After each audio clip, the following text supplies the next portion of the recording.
Hey everyone, welcome back to another episode of the Mentor Me podcast. I'm your host Trevor Hall, and my guest on this episode was Anthony Iannarino.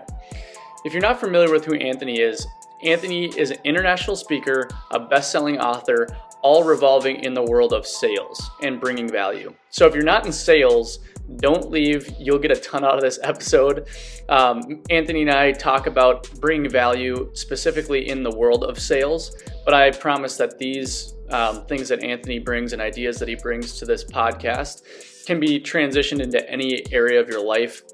Whether it's relationships with people, no matter what career you're in, you can translate this to your job.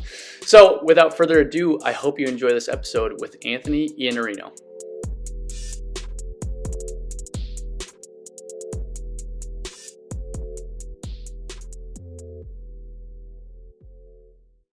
Really? I was 25 when I became a professional salesperson. I was selling before then, but I wasn't a professional. Okay. So you were at a very, very good age. This is an age where you can actually start to see things and start to do good work. Yeah. What do you mean by that? You were selling, but you weren't a sales professional yet. What exactly do you mean by that? There's a certain amount of value that you have to create to become a professional salesperson. So you can be selling and you can even sell successfully, but it doesn't really make you a professional until you sort of go all the way and figure out, like, my job is to help them make decisions that they couldn't make as well without me. And so it's hard when you're 25. So when I was 25, I had hair about down to here, somewhere like that. I wore a suit. I still had a ponytail. I was still playing rock and roll. And I dressed nice. I dressed really nice. I had nice suits and I always wore a tie, and I didn't know very many things. So when I started to become a professional is when I started asking people to teach me how to understand their business and what my role was in creating value for them. And I was unafraid. So I've always been unafraid. So that's like, I've never been afraid. I want to know. I'm curious. I'm a curious person, and I like to understand things. So I started asking people, explain to me, like, how does your business work? Tell me, what are you guys thinking about? What are you focused on? And then old people, like in their 30s and 40s, they would tell me, they would say, like, here's how we think about this. And then I would say, like, how am I supposed to help with these things? What kind of a responsibility do I have to you? And then they would start explaining it to me, and I got less dumb over time. Over time, I started to understand that there's a vocabulary, there's concepts around business that business people use to sort of determine, one, who they're going to work with, and two, like, who do they think can create value for them? Like, who do they think is going to be a good partner? And I started to get better. So I read everything I could read. I took every course I could take. I listened to audio the entire time I was driving. I would be listening to something, and I just tried to fill myself with wisdom, and knowledge that I was lacking, and that helped me get over the curve pretty fast. So it was like it's an intention. I want to understand how to do this better, and I want to figure it out. And there's knowledge transfer. That's one thing, and then there's competency.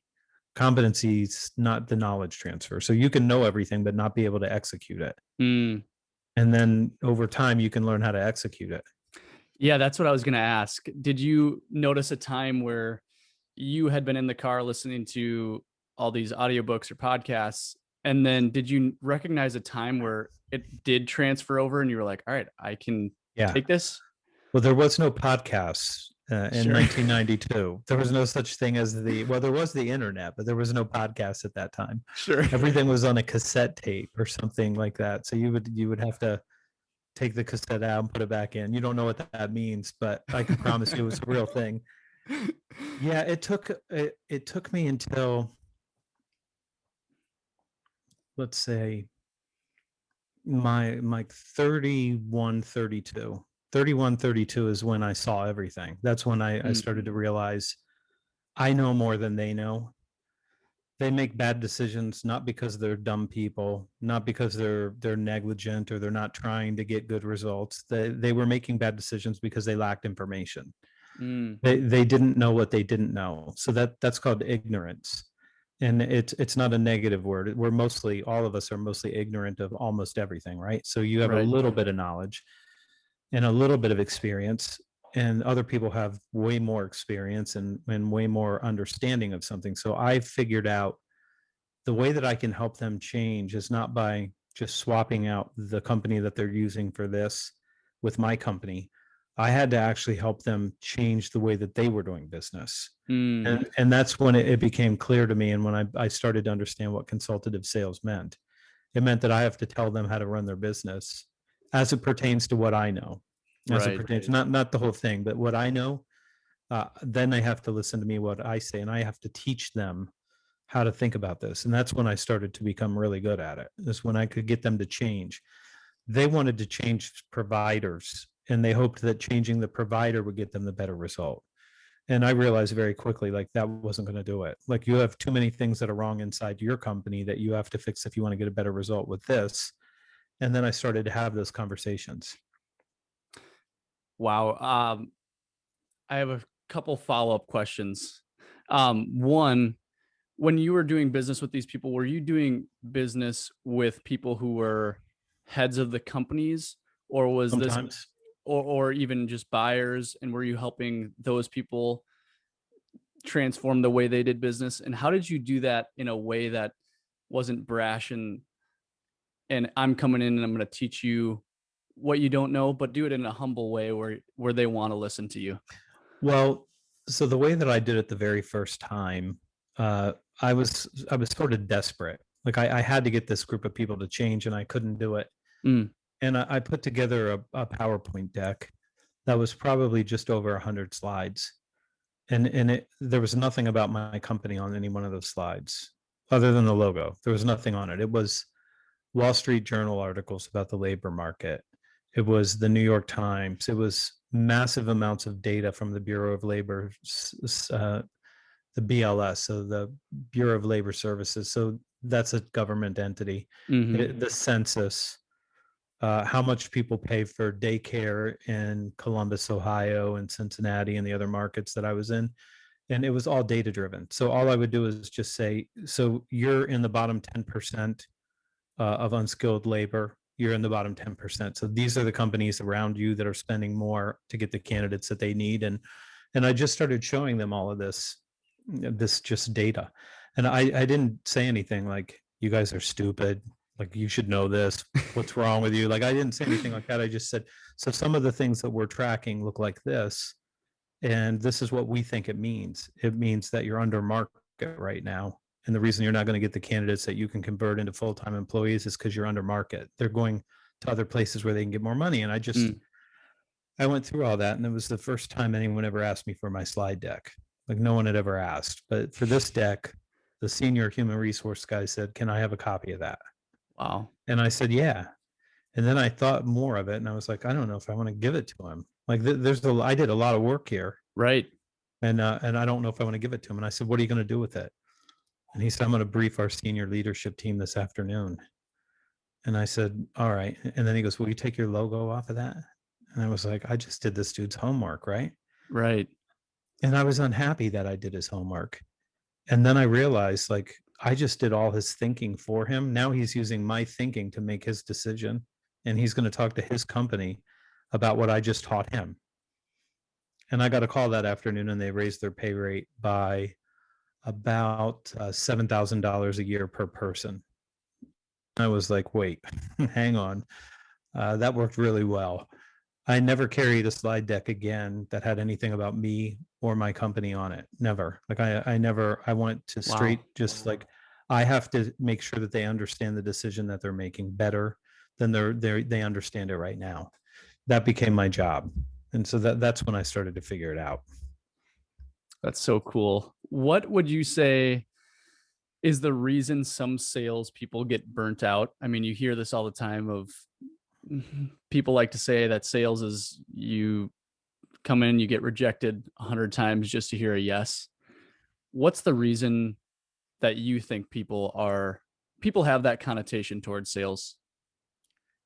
It's what you tell yourself. So you're continually brainwashing yourself with the things that you think and the things that you say. And so you're already infected with a terrible belief right now that I have to try to remove from you while we're together. You've never been rejected by a prospect. They've just said no because your value proposition for their time wasn't good enough. Like they weren't rejecting you. They weren't going like, Trevor, I'll meet with any other salesperson, but I hate the look of your face, man. I'm not going to buy from you ever. I don't like you. Like Yeah. they didn't reject you. They just said, I didn't hear enough value there that I could give my time up for it. I mean, that's all that they're doing is they don't know you to reject you.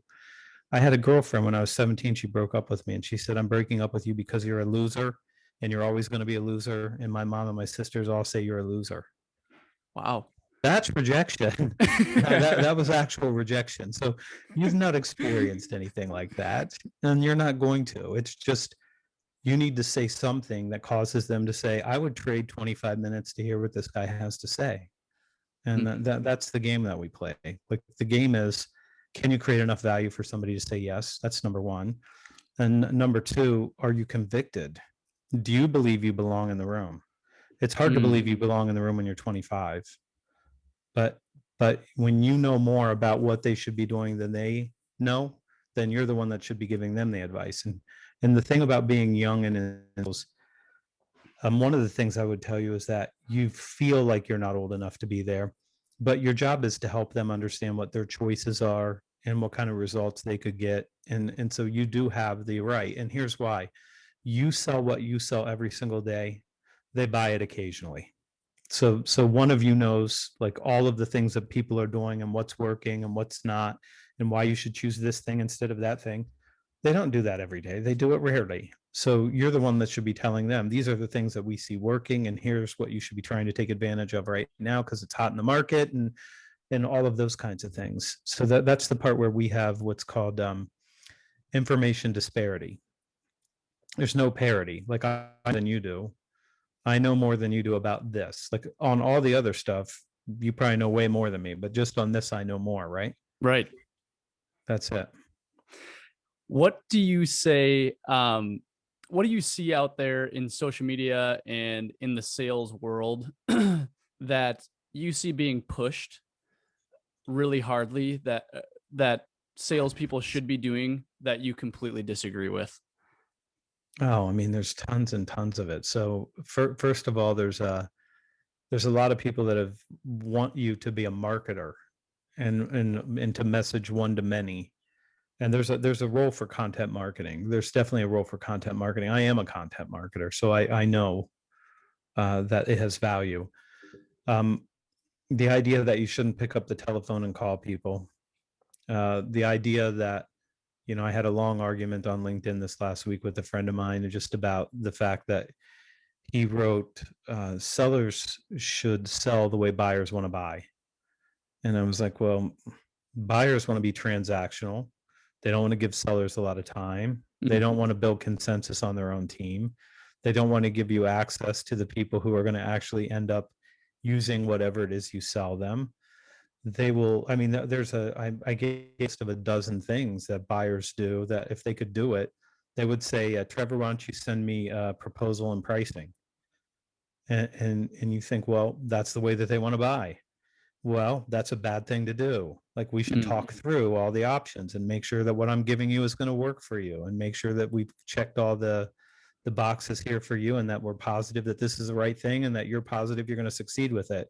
You can't let the buyer decide when they don't know what they're doing that's going to cause them problems in the future. So one of the things that you sell is the process. Like you have to sell, like, these are the conversations we need to have to get the best work done. And so I see a lot of stuff like that. And I disagree with a whole lot of it. And there's a lot of it that's what I would call a legacy approach.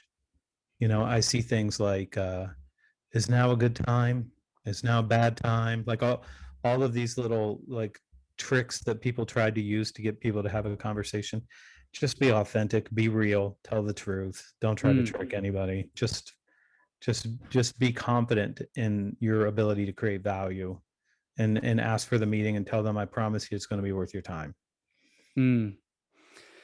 How how do you go about the process of understanding who you're working with? Where do you start that process? And how do you recognize what will bring them value and what they'll care about? That's a good question. I'll tell you, there's a couple ways to think about this. You should already have a theory about a prospect before you ever call them.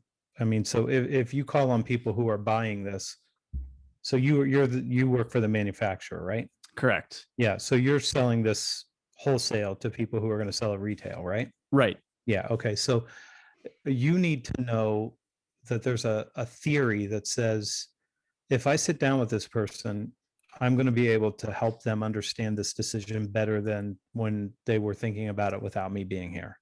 They're like, I need to have some stuff in here to sell. I have people that come in and they want to buy these things. So your theory has to be something, Trevor, that sounds, it's got to be something like right now, because of new codes in the Minnesota area, you're going to need to start switching out some of these things that have been used for a very long time for these new offerings that are going to allow you to be in code. This is the Mm. right way now to protect electrical outlets. I don't know. I'm making that up. I have no Sure. idea. I have no idea what I'm talking about, but I'm directionally right. Right. And then these are the things that people are buying. So we sit next to some competitive products, and the ones that right now seem to be flying off of the shelves the fastest are these things. So these are the things that people are actually looking for, and they're not buying them on Amazon. They're buying them in retail stores, and we know that because this is our data. So Mm. if I can teach you that, then they're like, oh, good. So you're not trying to sell me baby gates.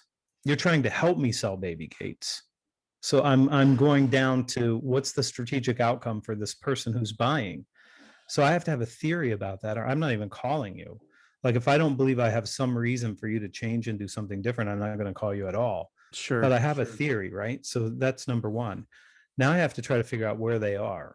Okay, so there's a space, right? Like you're looking at a map. So where are they on that map? They bought this before. I'm assuming they bought it before. So okay, they buy this. So they're knowledgeable. They have their own experience. They know what's going on in theirs.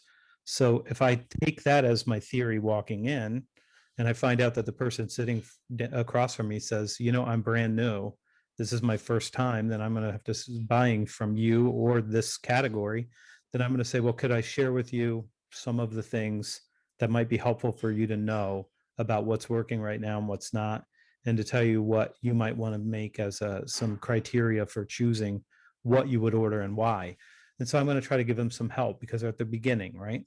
But Hmm. if they're old school, you've done this, like they've done this, it's then I'm not going to treat them like that.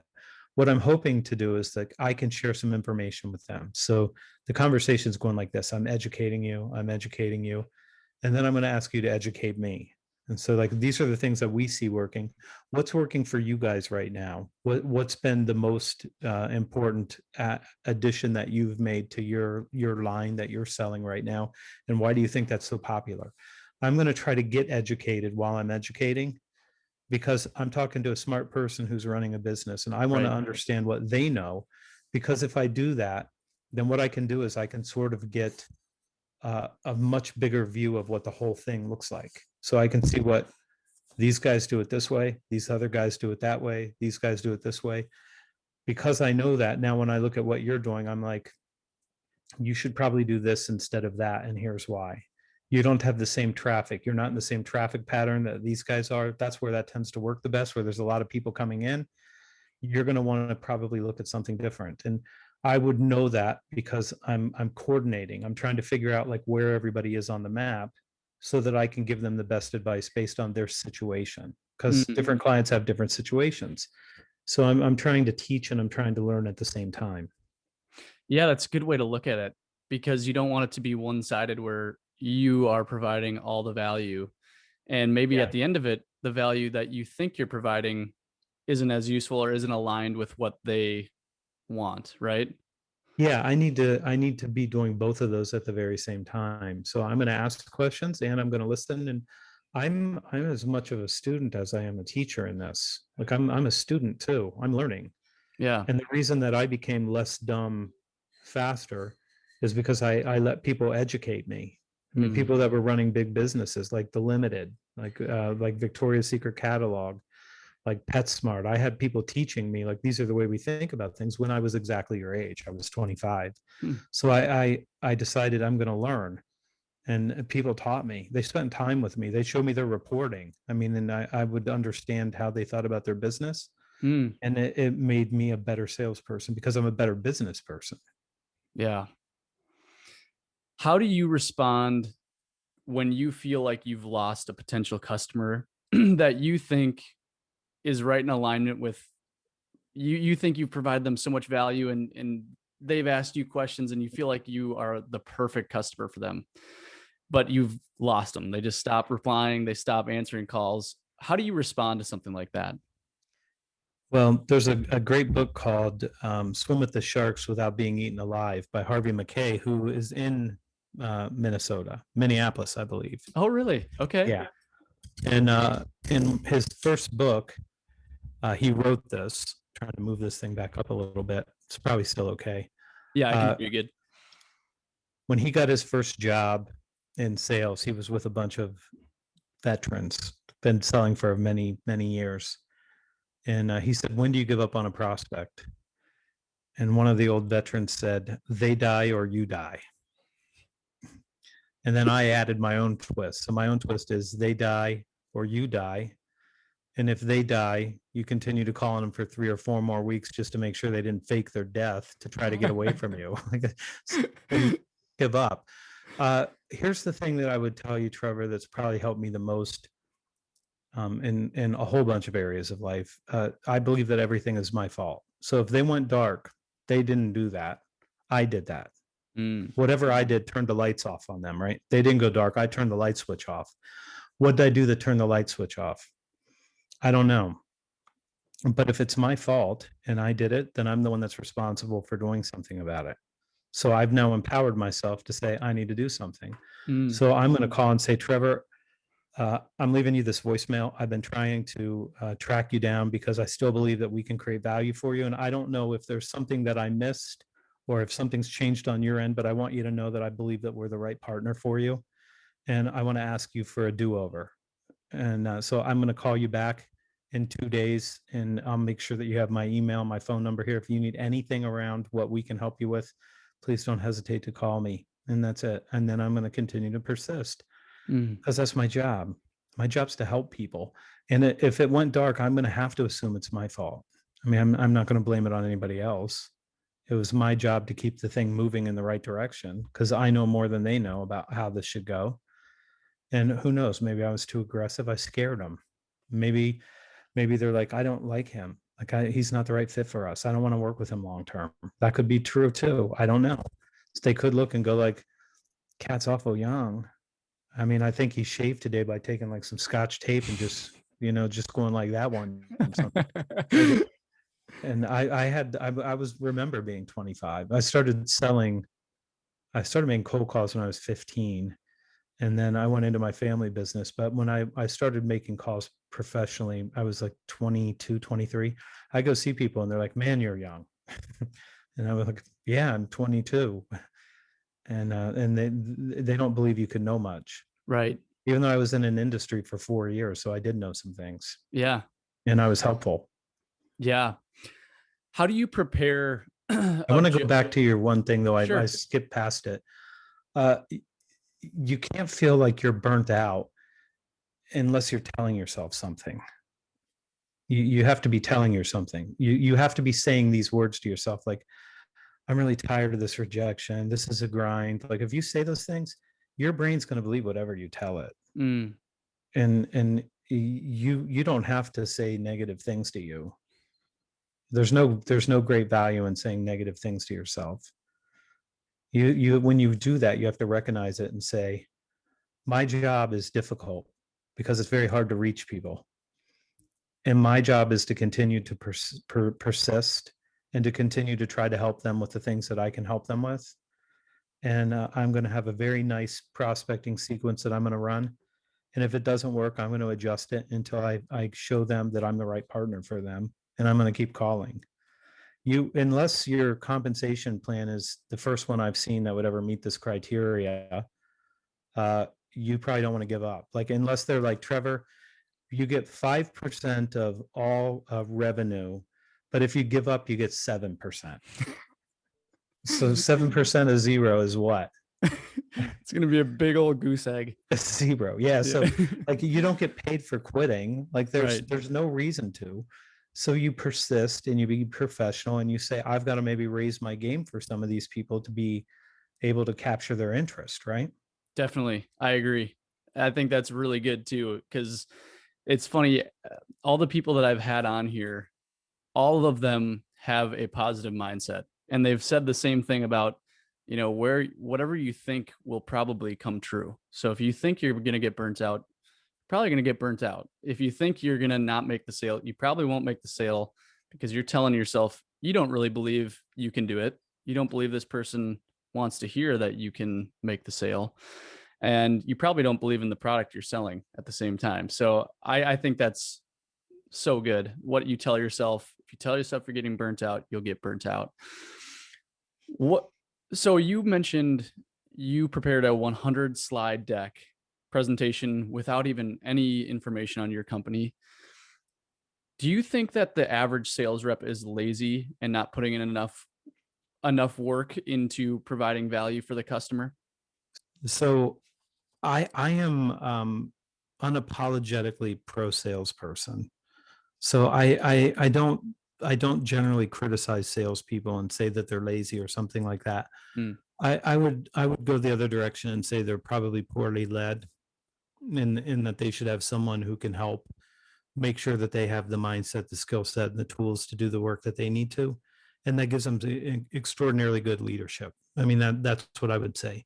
Sure. It's if you pay attention to Jocko, so you would see, like, there's no bad teams, there's only bad leaders, right? And that's the view that leaders should take of this. So if you're a salesperson, could you work harder? Sure.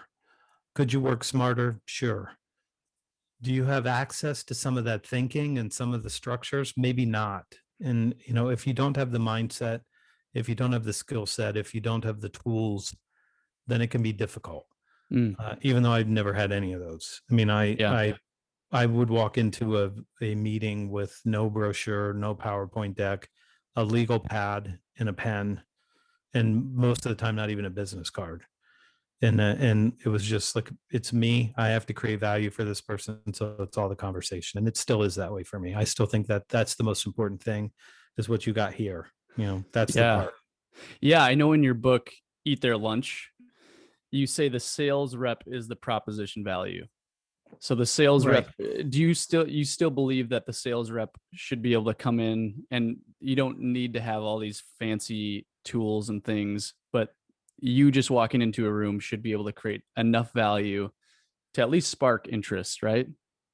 I think you should be able to walk into a room and win the deal without any other external effects at all. I mean, I think you should be able to do it based on your ability to create value for them and to define yourself as the right partner. So who takes better care of me throughout the sales conversation? That's the one. I'll give you an example. I have an SEO project on the blog, and I went out onto Upwork and I said, I got a huge SEO project for someone to do. And I don't know, like, they're not salespeople. These are SEO people. And Right. some of them are with like agencies that do this work. And I got, I don't know, like 18 responses on Upwork or something like that. And then there's a guy who's on my newsletter, Leonard, and Leonard turns Loom on and he says, I looked at your site.